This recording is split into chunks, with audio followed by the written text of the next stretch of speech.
Jubilee Hills Congress ticket fight continue అవుతోంది. బీసీలకే ticket కేటాయించాలని యాదవ సామాజిక వర్గం డిమాండ్ చేస్తోంది.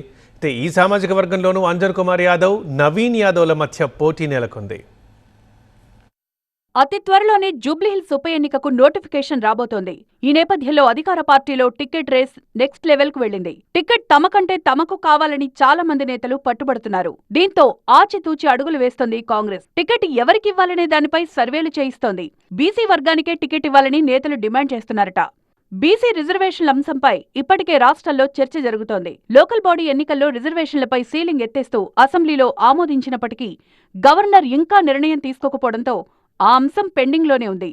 దీంతో బీసీల అంశం చుట్టూ పాలిటిక్స్ నడుస్తున్నాయి. ఇటీవల జరిగిన ఉపరాష్ట్రపతి ఎన్నికల్లో తెలంగాణకు చెందిన బి సుదర్శన్ రెడ్డిని కాంగ్రెస్ బరిలో దింపింది. బీసీ నినాదం ఎత్తుకున్న కాంగ్రెస్ ఓసీ అభ్యర్థిని నిలబెట్టడంతో ప్రతిపక్షాల నుంచి విమర్శలొచ్చాయి. ఇక జూబ్లీహిల్స్ ఉప ఎన్నికల్లో బీసీ నినాదం బలంగా వినిపిస్తోంది. దీంతో బీసీలకే టికెట్ ఇవ్వాలని పార్టీ డిసైడ్ అయింది. ఇందులో భాగంగానే అజరుద్దీన్ను గవర్నర్ కోటాలో ఎమ్మెల్సీగా నామినేట్ చేసి టికెట్ రేసు నుంచి తప్పించారు. ప్రస్తుతం జూబ్లీహిల్స్ టికెట్ రేసులో అంజన్ కుమార్ యాదవ్, నవీన్ యాదవ్ పేర్లు తెరపైకొచ్చాయి. పీసీసీ వర్కింగ్ ప్రెసిడెంట్ గా ఉన్న అంజన్ కుమార్ యాదవ్ జూబ్లీహిల్స్ టికెట్ ఇవ్వాలని పట్టుబడుతున్నారు. జూబ్లీహిల్స్ లో తాను గెలిస్తే యాదవ సామాజిక వర్గం కోటాతో పాటు హైదరాబాద్ కోటాలో మంత్రి పదవి వస్తుందని లెక్కలు వేసుకుంటున్నారు. ఇక జూబ్లీహిల్స్ నియోజకవర్గానికి చెందిన నవీన్ యాదవ్ పేరు కూడా బలంగా వినిపిస్తోంది. గత ఎన్నికల్లో ఎంఐఎం నుంచి పోటీ చేసి 2వ స్థానంలో నిలిచారాయన.